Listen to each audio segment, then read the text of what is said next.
Record भी है, vigilance नहीं रिकॉर्ड ले सकता तो हम कहाँ गरीब आदमी लेंगे? हमने मार खानी है, वहाँ गुंडे हैं, पहले मारने आए थे, एक हैंडीकैप आदमी को मारा है। जम्मू कश्मीर में रेवेन्यू ऑफिशियल्स के ऊपर अक्सर करप्शन के इल्ज़ाम लगते रहते हैं। कई सारे ज़मीनों के मसले अभी भी जम्मू कश्मीर हाई कोर्ट में पेंडिंग है। एक नया मामला जो है वो खोड़ गांव से सामने आया है और उसी गांव के गांव वाले इस समय मेरे साथ हैं, जिनका ये कहना है कि किस तरीके से रेवेन्यू ऑफिशियल्स ने आपस में मिलकर जो है कोई ऐसा समझौता किया है कि जो ज़मीन गाँव की है और गाँव की बेहतरी के लिए इस्तेमाल में आनी चाहिए उसे बेच दिया गया है। मेरे साथ देवेंद्र सिंह जी हैं, वो खोड़ गाँव के रहने वाले हैं। पहले मुझे बताएं कि पूरा मामला क्या है, वो जो ज़मीन है वो कितनी देर से गांव वालों के पास है और अब जो है उस ज़मीन का क्या किया जा रहा है?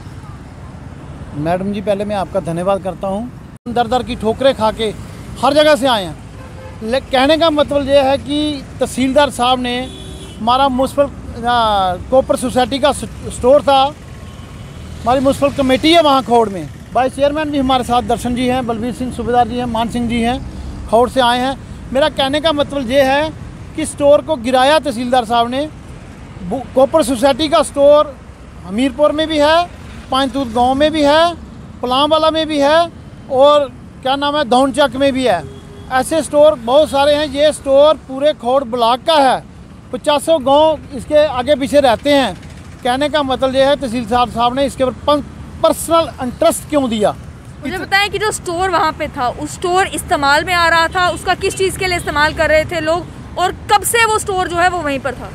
सन 1962-63 का स्टोर था। 1965 में जब जंग लगा तभी लोगों को राशन वहाँ बांटा गया। सब रजिस्ट्रार का जो लेटर था उसके साथ था, वो भी हमने दिया है जो डीसी साहब के ऑफिस में। कहने का मतलब ये है कि उस स्टोर को जो गिराया, वो किसानों की खाद वहाँ मिलती थी, हमें चीनी मिलती थी, जो पहले हमें चीनी मिलती थी स्टोरों से वो मिलती थी, और कोई सामान मिलता था, और अपना हम धान भी वहाँ बेचते थे। अब ये तहसीलदार आया, कितने तहसीलदार है और कितने चले गए हैं और किसी ने उस स्टोर को छेड़ा तक नहीं है। क्या बात है, इतनी इसकी उतनी इमरजेंसी बनी कि उसको तोड़ना था। तोड़ने के बाद हम वहाँ गए, वहाँ के लोग भी गए, क्यों तोड़ रहे हैं? ये बोलता है कि वहाँ SDM ऑफिस बनेगा और स्टोर बनेगा।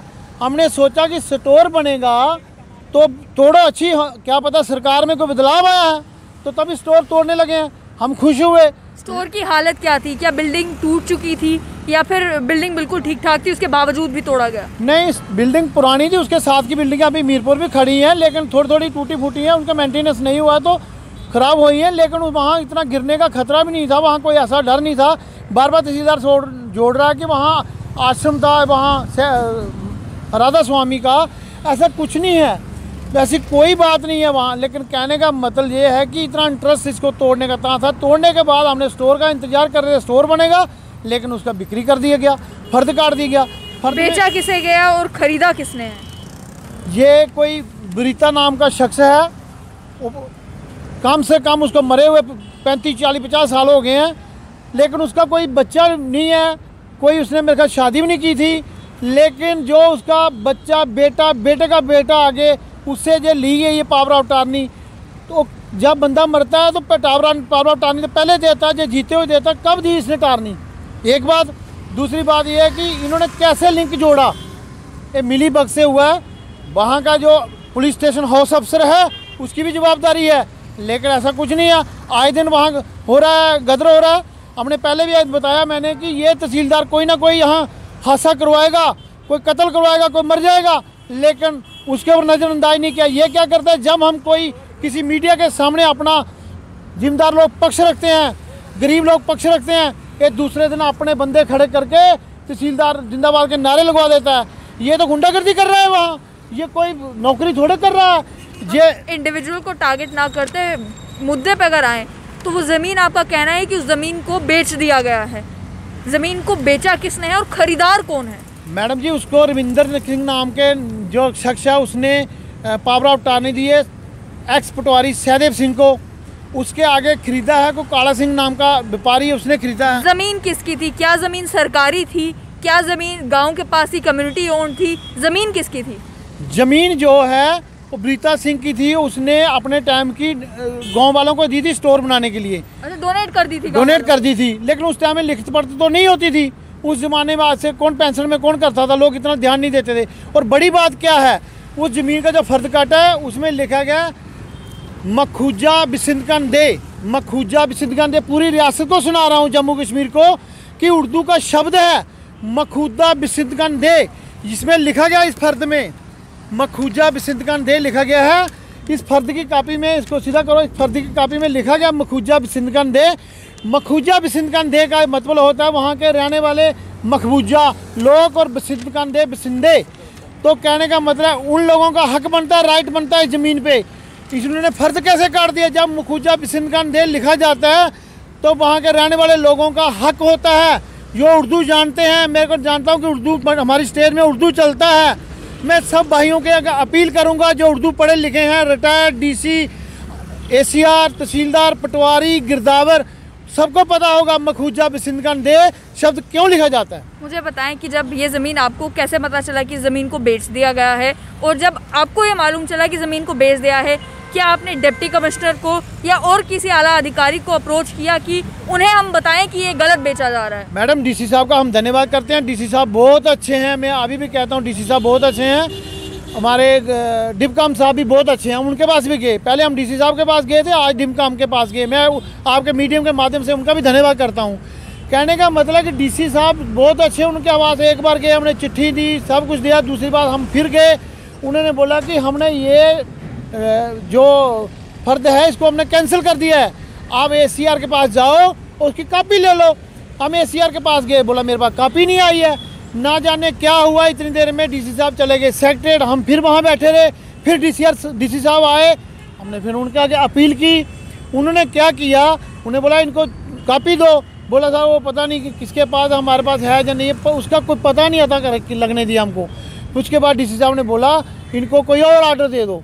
एक स्टैंडिंग ऑर्डर हमको दिया, पर जैसा है वैसा रहना चाहिए, ज़मीन के साथ छेड़खानी नहीं करनी चाहिए। स्टेटस को मिल गया। लेकिन कहने का मतलब स्टेटस को तो मिला, लेकिन हमको जिम्मेदार हैं जो इस मसले को, माननीय प्रधानमंत्री नरेंद्र भाई मोदी के भी अपील करता हूँ कि ये मसला हो ना सके, जिम्मेदार का जो मुद्दा उठा हुआ है उनसे ना मिल पड़े। क्यों, हम बहुत दुखी हैं, परेशान हैं। मेरे गाँव के लोग मजदूर लोग हैं, हम दिहाड़ी लगा के अपने पशु लोगों के पास हैं, गुजारा करते हैं। हम यहाँ इसलिए लोग आए, हम ज़्यादा लोग आ नहीं सकते कि यहाँ कोरोना हुआ है, ये कोरोना का फ़ायदा उठा रहे हैं। ये मुझे बताएं कि जब डिप्टी कमिश्नर के पास आपने कंप्लेंट की कि इस तरीके से ज़मीन को बेचा जा रहा है, क्या कोई इंक्वायरी ऑर्डर की गई है पता लगाने के लिए कि अगर इलीगली ज़मीन बेची गई है तो किसने बेची है? मैडम, ये हमने डीसी साहब को चिट्ठी दी, उन्होंने ये एसडीएम क्या बोलते हैं मड वाला जो, उसको एसडीएम मड को दी, उन्होंने इंक्वायरी करने के लिए दिया। तो एसडीएम मड ने इंक्वायरी तो कर दी, उसने बोला इसका हक है, क्या बोलते हैं, कोपर सोसाइटी का कब्जा था और ज़मीन कोपर सोसाइटी की है, लेकिन मालकाना हक है। ये सब मिली भगत है, ये भू माफिया हैं।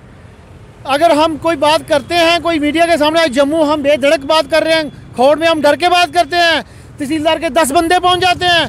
पहले भी उन लोगों को मारने पड़ गए थे, जो उनकी गलती है। जो क्या नाम है, मड़बड़े एसडीएम साहब है, उन्होंने दूसरी पार्टी को बुलाया नहीं, जिस पार्टी ने ज़मीन पर आकोबाई की है उसी पार्टी को बुलाया। क्या बात है, ये कौन सी सरकार? मैं गवर्नर साहब से भी अपील करता हूँ, आपके ग्रेवन सेल में भी हमने चिट्ठी डाली है, उसका जवाब नहीं आया। विजिलेंस से भी कोई जवाब नहीं आया। अब डीसी साहब से भी आश्वासन मिला है, लेकिन डीसी साहब बहुत अच्छी कोशिश कर रहे हैं, लेकिन उसी ऑफिस के अंदर उनके रिश्तेदार हैं, घुसे हुए हैं। उन रिश्तेदारों की मदद से बच रहे हैं लोग, और गुमराह कर रहे हैं पूरे दफ्तर को। वो कहते हैं कभी हम इसका नक्शा चेंज कर देते हैं, कभी बोलते हैं हम ये कर देते हैं। कह रहे हैं मिली भगत है। मिली भगत। क्या आपने एंटी करप्शन ब्यूरो को अप्रोच करने की कोशिश की? क्योंकि अगर ये सब कुछ मिली भगत से हो रहा है, अगर ये सब इलीगल हो रहा है, तो आप तहसीलदार के खिलाफ या फिर जो लोग इस पूरे प्रोसेस में इन्वॉल्व हैं उनके खिलाफ एंटी करप्शन ब्यूरो में चिट्ठी दे सकते हैं कि करप्शन का मामला है, पता करें। मैडम, हमने 1.5 महीना हो गया चिट्ठी दे हुए, एंटी करप्शन डायरेक्टर को हमने 1.5 महीना हो चिट्ठी दे हुए, हमें इंसाफ तक नहीं मिला। तो करें क्या हम? तब तो गली गली धक्के खा रहे हैं। क्या जवाब मिलता है वहाँ से? अब वो बोलते हैं कि रिकॉर्ड नहीं पेश कर रहे हैं। मैंने ये सुना, अपने साथियों से बताते हैं रिकॉर्ड नहीं पेश करने। अब रिकॉर्ड भी है, विजिलेंस नहीं रिकॉर्ड ले सकता, तो हम कहाँ गरीब आदमी लेंगे? हमने मार खानी है, वहाँ गुंडे हैं, पहले मारने आए थे, एक हैंडीकैप आदमी को मारा है, बड़ी मुश्किल से भाग के जान बचाई है। हम वहाँ नहीं जा सकते। तहसीलदार साहब जो, तो आप बोले कि उनको इंडिकेट कर रहे हो, इंडिकेट नहीं कर रहे हैं भाई। हम जब भी कहा मैडम वहाँ जाते हैं, बात करते हैं, मीडिया के सामने बोलने लगते हैं तो वो लोग वहाँ आ जाते हैं, झगड़ा करते हैं। एक दिन पहले भी ये केस चला हुआ, हमने बोला ज़मीन किसकी हमें नहीं पता, आपस में ये दो पार्टियां झगड़ रही हैं। अगर कोई ऐसा काम होता है, लड़ाई होती है, झगड़ा होता है, कोई आदमी मर जाता है या जान माल का नुकसान होता है तो तहसीलदार साहब जवाबदार होगा, क्योंकि जब से ये गया हुआ है तब से ज़मीन के इतने केस, इतने पर्चे लगे हैं, कोई हिसाब नहीं है कि कितने पर्चे लगे हैं। आप मुझे बताएं कि जो बंदा ये क्लेम कर रहा है कि पावर ऑफ अटॉर्नी उसके पास है, ज़मीन उसकी है, क्या उससे कोई बातचीत करने की कोशिश की गई? क्या पता करने की कोशिश की गई कि वो जो डॉक्यूमेंट कह रहा है कि मेरे पास पावर ऑफ अटॉर्नी है, वो डॉक्यूमेंट उसके पास आया कहाँ से? मैडम हम तो उसको पीढ़ी दर पीढ़ी नहीं जानते, कौन था बरीता नाम सुना है, हम नहीं जानते। पता नहीं इन्होंने कैसे खोज निकाली, उनके साथ मिले, इनका यही तो धंधा है, बांदियों को ढूंढना फिर लिंक मिलाना। तो नहीं लगता कि जो व्यक्ति है उसने हो सकता है कि रेवेन्यू ऑफिशियल्स को कांटेक्ट किया हो कि ये मेरी ज़मीन है, मेरी ज़मीन पे जो है स्टोर बना हुआ है, आप स्टोर हटाएं, मेरी ज़मीन मुझे वापस दें?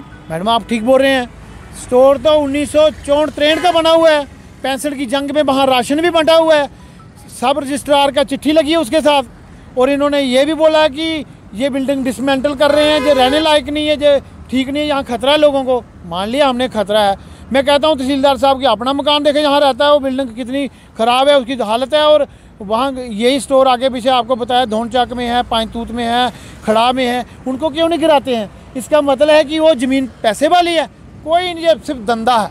पैसे वाली ज़मीन है क्या? ये मार्केट के बीचों बीच ज़मीन है? मैडम ये 4 मरले ज़मीन है, कम से कम वो ये 40-45 लाख की एक मरला ज़मीन है वहाँ।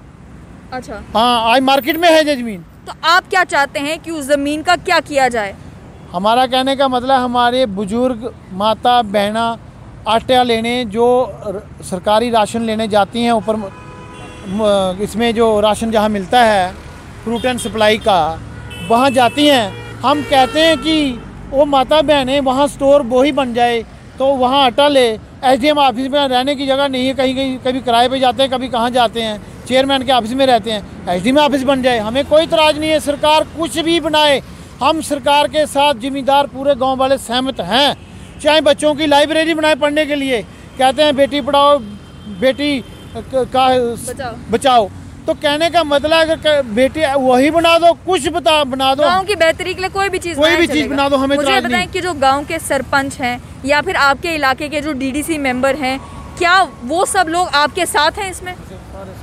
हमारे जो गांव के बांग म्यूनसिपल कमेटी के वाइस चेयरमैन, ये कैमरा हमारे दर्शन सिंह जी जहाँ हैं, ये हमारे जितने वहाँ के मेंबर हैं इसमें सब ने साइन किए हैं, चेयरमैन ने भी की हैं और वाइस चेयरमैन ने भी किए हैं और 4 वार्ड मेंबरों में किए हैं, टोटल लोगों ने साइन किए हैं इसमें।